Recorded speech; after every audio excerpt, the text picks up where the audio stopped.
اسلام لانے سے پہلے سیدنا صدیق اکبر رضی اللہ تعالی عنہ تجارت کے سلسلے میں ایک مرتبہ ملک شام میں تشریف فرما تھے تو آپ نے رات میں خواب دیکھا کہ آسمان سے چاند اور سورج اتر کر آپ کی گود میں آ گئے۔ آپ نے ان کو اپنے سینے سے لگا کر اپنی چادر کے اندر لے لیا ہے۔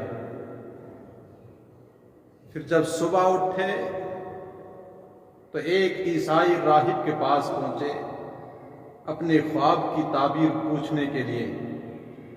عیسائی راہب کے پاس جب گئے، کہا میں نے رات یہ خواب دیکھا ہے، میرے اس خواب کی تعبیر کیا ہے؟ تو عیسائی راہب نے کہا آپ کون ہیں؟ تو کہا میں ابو بکر ہوں، مکے کا رہنے والا ہوں۔ عیسائی راہب نے کہا تمہارا ذریعہ معاش کیا ہے؟ کہا تجارت۔ کہا کس قبیلے سے ہو؟ کہا قبیلے بنو ہاشم سے ہوں۔ جب اتنا سنا تو پھر اس عیسائی راہب نے کہا ابو بکر تو پھر سنو، اب تمہارے خواب کی تعبیر یہ ہے کہ پیغمبر اسلام نبی آخر الزماں صلی اللہ تعالی علیہ وسلم کی تشریف آوری آ چکی ہے، یعنی نبی آخر الزماں تشریف لا چکے ہیں، قبیلے بنو ہاشم سے ہیں۔ تمہارے خواب کی تعبیر یہ ہے کہ تم اس کے وزیر اعظم اور اس کے خلیفہ بنو گے، اس کے ایمان میں، اس کے مسلک میں، مذہب میں داخل ہوگے۔ جب سیدنا صدیق اکبر رضی اللہ تعالیٰ عنہ کو راہب نے آپ کے خواب کی یہ تعبیر بتائی تو اب صدیق اکبر کے دل کے اندر عشق رسول کا جذبہ بیدار ہوا۔ آپ مکہ واپس تشریف لانے لگے، لیکن راہب نے کہا صدیق اکبر سنو، وہ جو نبی آخر الزماں صلی اللہ تعالی علیہ وسلم آنے والے ہیں، ان کی تعریف توصیف میں نے توریت اور انجیل میں پڑھی ہے، میں بھی اس نبی پر ایمان لا چکا ہوں، لیکن عیسائیوں کے خوف سے آج تک میں نے اپنے ایمان کا اظہار نہیں کیا ہے۔ آپ ان کے دین حق میں داخل ہوں گے۔ سیدنا صدیق اکبر اپنے خواب کی تعبیر پوچھنے کے بعد اب مکہ کے لیے واپس سفر شروع کرتے ہیں۔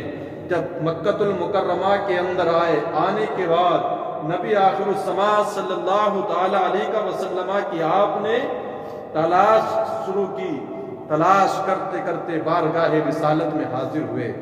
جب نبی دو جہاں صلی اللہ تعالی علیہ وسلم کی بارگاہ میں تشریف لائے سیدنا صدیق اکبر، تو حضور نے ارشاد فرمایا ابو بکر تم آ گئے؟ کہا جب آ گئے ہو تو پھر اب جلدی کرو اور دین حق میں داخل ہو جاؤ۔ سیدنا صدیق اکبر رضی اللہ تعالی عنہ نے عرض کی حضور، جو بھی نبی آتا ہے ہر ایک کوئی نہ کوئی معجزہ لے کر کے آیا ہے، ہر نبی کو اس کے دور کا فخر توڑنے کے لیے کوئی نہ کوئی معجزہ دیا گیا۔ میں آپ کے دین میں داخل ہوں، پہلے کوئی معجزہ تو دکھا دیجئے۔ تو حضور نبی رحمت صلی اللہ تعالی علیہ وسلم نے ارشاد فرمایا ابو بکر، ملک شام میں جو خواب دیکھ کر آئے ہو عیسائی راہب سے، جو اس کی تعبیر پوچھ کے آئے ہو، وہ میرا ہی تو معجزہ ہے۔ جب اتنا سنا سیدنا صدیق اکبر نے تو پھر کہا اشہد ان لا الہ الا اللہ و اشہد انک رسول اللہ، میں گواہی دیتا ہوں کہ آپ اللہ کے سچے رسول ہیں، اللہ کے علاوہ کوئی عبادت کے لائق نہیں، آپ اس کے آخری رسول ہیں۔ پیارے غیور مسلمانوں، ہر دور میں نبی کا چرچا رہا، نبی کی ولادت باسعادت سے پہلے بھی لوگ آپ پر ایمان لا چکے ہیں، لیکن آج ہم سب کچھ 1400 سال سے لے کر اب تک سنتے آئے، پڑھتے چلے آئے، لیکن اس کے باوجود بھی دین حق میں صحیح معنوں میں داخل نہیں ہونے پائے۔ ہر دور میں نبی کا چرچا رہا، ہر دور میں خوش قسمت لوگ آپ سے فیض پاتے رہے، اور ہر آنے والا آپ کی تشریف آوری کے گیت گاتا رہا ہے۔ ہر ایک نے آنے سے پہلے بھی نبی کے آنے کی بشارت دی۔ حضرت عیسیٰ علیہ نبی کنا علیہ الصلوۃ والتسلیم نے تو انتظار ہی ختم کر دیا، کہا مبشرم برسول یاتی من بعد اسمہ احمد، میرے بعد آنے والا وہی نبی آخر الزماں ہے جس کا نام احمد ہوگا۔